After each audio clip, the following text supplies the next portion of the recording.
बहुत कहानियां सुनी थी, लेकिन जो मैंने उस रात शनिवारवाड़ा में देखा वो अब तक मेरी रूह में बस गया है।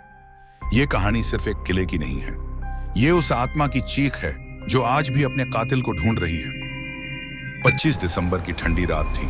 पूर्णिमा का चांद धुंध से झांक रहा था। मैं पुणे के एक डॉक्यूमेंट्री प्रोजेक्ट पर काम कर रहा था।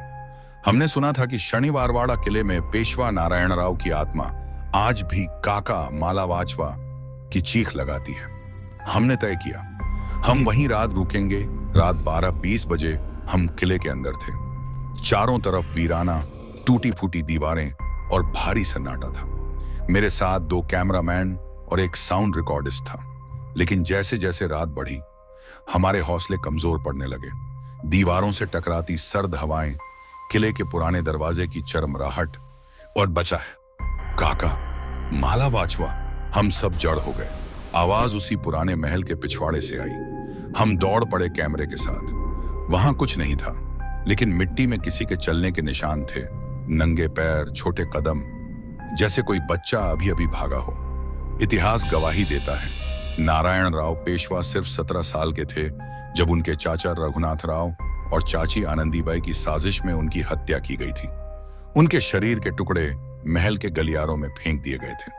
कहते हैं मरने से पहले वो बार बार चिल्ला रहे थे, काका काका मालावाचवा। हमारी लाइट्स बार बार बंद हो रही थीं।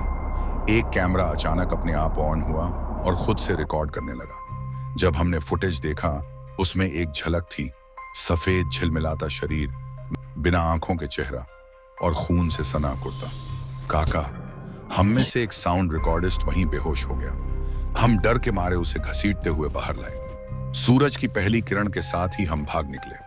अगली सुबह जब हमने वो रिकॉर्डिंग देखी तो आखिरी फ्रेम में एक वाक्य लिखा हुआ दिखा, काका माफ करा।